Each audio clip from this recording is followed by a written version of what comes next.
ঘুমাচ্ছিলাম কিন্তু ঘুমটা হচ্ছে না, আমাকে ফিল্ম রিভিউ করতে হবে।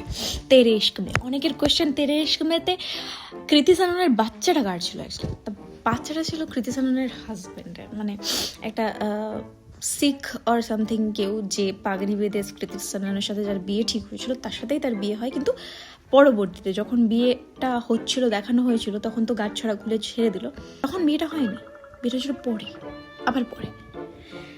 দ্য থিং ইজ, মানে মেয়েদেরকে এখানে এতটা ভাবে ছোট করা হয়েছে যে মুভিটারই একেবারে 12টা বেজে গেছে। মানে ডিরেক্টর জীবনে এত ধোকা খেয়েছে, ফার্স্টে নিজের মানে ধোকা খেয়েছে কি অডিয়েন্স টার্গেট করার জন্য, আই ডোন্ট নো, বাট বাবার কাছে মেয়েদেরকে ছোট করেছে, প্রেমিকের কাছে মেয়েদেরকে ছোট করেছে, বরের কাছেও মেয়েদেরকে ছোট করেছে, বাবার কাছে মেয়েদেরকে ছোট করেছে, যেখানে বাবার কথা শোনেনি, বাবাকে অপমান করেছে, বাবার সামনে বিয়ে করেনি, মানে বিয়ের আসরে যারা পালিয়ে যায়, বাবার কথা যারা শোনে না, সেই টাইপেরও একটা সিন ক্রিয়েট করেছে। এমন ছেলের আগে পিছে ঘোরা, প্রেমিকের মানে খুব ভালোবাসে একটা ছেলে, তার আগে পিছে ঘুরছে, হাসছে, মজা করছে, সব ঠিক আছে, সময় কাটাচ্ছে, লাস্টে গিয়ে একটা ভালো ছেলে পেয়ে, ভাই আমি তো তোকে বন্ধুর মতো দেখি, তোকে আমি কোনোদিন ওভাবে ভাবিনি, প্রেমিককে চিট করল, এরকম একটা সিচুয়েশন। নেক্সট আসছে তার বিয়ে হয়ে যাচ্ছে, সে প্রেগনেন্ট, বাচ্চাও নিয়ে নিয়েছে নিজের ইচ্ছায়, মানে শরীর এমন কন্ডিশন সে মারা যেতে পারে বেবি নিলে, বাট তারপরেও সে বেবি নিচ্ছে, প্রেগনেন্ট হয়ে যাচ্ছে, তার স্বামী জীবিত আছে, তারপরেও সে তার এক্সকে গিয়ে বলছে এখন আমি তোমাকে ভালোবাসি, মানে হাজব্যান্ডকেও লাস্টে গিয়ে চিট করছে।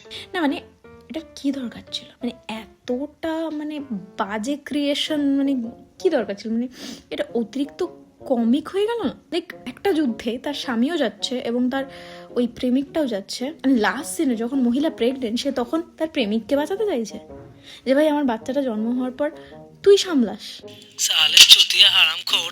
আর ওদিকে বরকে মরতে ছেড়ে দিচ্ছে, যে বর হয়তো ফিরে আসবে না, তুই থাক, তোর প্লেন আমি ছাড়বো না, তুই যাস না, তোকে যেতে দেবো না, তুই বাঁচবি এবং আমার বাচ্চাটার দায়িত্ব নিবি। কেন রে? তুই যাকে ঠকিয়েছিস সে তোর বাচ্চার কেন দায়িত্ব নেবে? এটা কোন মেয়ে বলবে?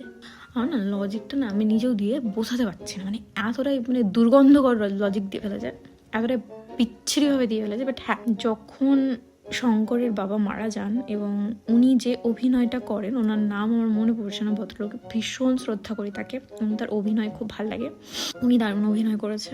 শঙ্কর, ওনার রিয়েল নামটাও আমার মনে পড়ছে না, উনিও দারুণ অভিনয় করেছে, যেমন রাঞ্জনা করেছে তেমন এটাতেও করেছে, ভালো ভালো ডায়লগ প্লে করেছে, বাট আর কারো ডায়লগ নেই, ভালো লাগেনি, সিরিয়াসলি ভালো লাগেনি।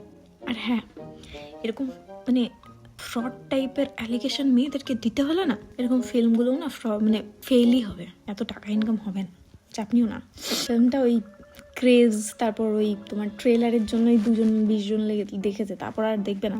আমাদের ডিডিএল যে আছে, আমাদের আরও অনেক সিনেমা আছে, সানাম তেরি কসম আছে, আমরা মানে বছরের পর বছর ওই মুভিগুলো আমরা দেখে যাবো, কিন্তু এই মুভিটা একবার দেখার পর তো আবার অর্ধেক দেখার পর আর দেখবো না, তখন দেখবো না। All the best.